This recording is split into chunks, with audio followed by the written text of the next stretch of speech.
అధికారం చేపట్టిన నాటి నుంచి తెలంగాణ హితం కోసం శ్రమిస్తున్నట్లు సీఎం రేవంత్ రెడ్డి తెలిపారు. సంక్షేమం అభివృద్ధికి సమప్రాధాన్యం ఇస్తున్నట్లు చెప్పారు. తెలంగాణ ఆవిర్భావ దినోత్సవం సందర్భంగా పెరేడ్ గ్రౌండ్ లో జాతీయ పతాకాన్ని ఆవిష్కరించి ఈ మేరకు ప్రసంగించారు.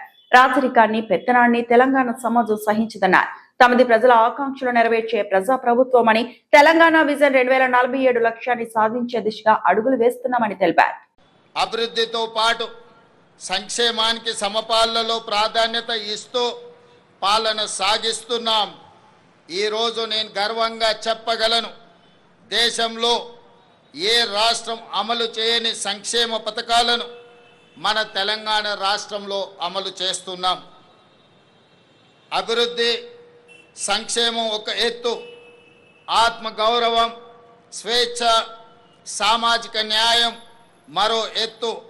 తెలంగాణ ఆవిర్భావ ఒక ప్రత్యేక ఘట్టం. దశాబ్దాలు ఉద్యమం చేసి రాష్ట్రాన్ని సాధించుకున్నది కేవలం సంక్షేమం అభివృద్ధి కోసమే కాదు, ఆత్మగౌరవం, స్వేచ్ఛ, సామాజిక న్యాయం కోసం ఈ గడ్డపై ప్రతి బిడ్డ పోరాటం చేశారు. పెత్తందారీతనానికి వ్యతిరేకంగానే ఈ రాష్ట్రంలో పోరాటాలు జరిగాయి. నాటి రాచరికం నుండి నిన్నటి నియంతృత్వం వరకు తెలంగాణ తిరుగుబాటు చరిత్ర మొత్తం చెబుతున్న సత్యం ఇదే. ఈ చరిత్రకు మనం సజీవ సాక్షులం.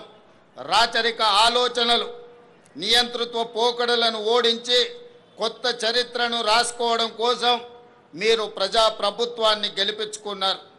ఈరోజు ప్రజల మనోభావాలకు మేము ప్రతినిధులం, సమాజ ఆకాంక్షలకు మేము వారధులం. అందుకే మీరిచ్చిన ఈ అవకాశాన్ని మేము అధికారం అని సంబోధించడం లేదు, మమ్మల్ని మేము పాలకులుగా అనుకోవడం లేదు, మీకు సేవకులుగా బాధ్యత నిర్వహిస్తున్నాం.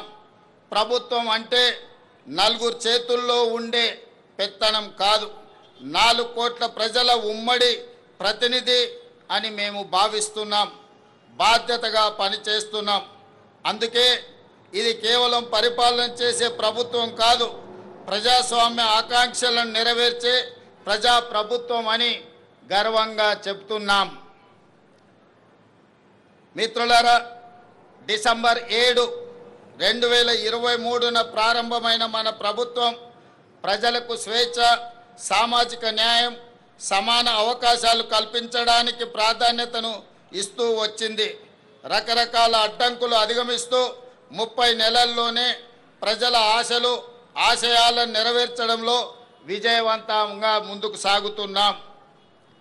సాగు భూమి, వ్యవసాయం, రైతు ఈ 3 తెలంగాణ ఊపిరి. వ్యవసాయ ఆధారిత పరిశ్రమలు, అనుబంధ రంగాల విషయంలో తెలంగాణ నెంబర్ 1గా ఉండాలన్న లక్ష్యంతో, రైతుల జీవితాల్లో గణనీయ మార్పు తేవాలన్న సంకల్పంతో తెలంగాణ రైజింగ్ 2047 విధాన పత్రంలో ప్రాధాన్యత అంశంగా తీసుకున్నాం. ఈ విజన్ డాక్యుమెంట్ కేవలం కాగితాలపై ఉండే అక్షరాలు కాదు, ఆదిలాబాద్ నుండి అలంపూర్ వరకు, ఖమ్మం నుండి కొడంగల్ వరకు మరిన్ని అప్డేట్స్ కోసం మా ఛానల్ని సబ్స్క్రైబ్ చేయండి.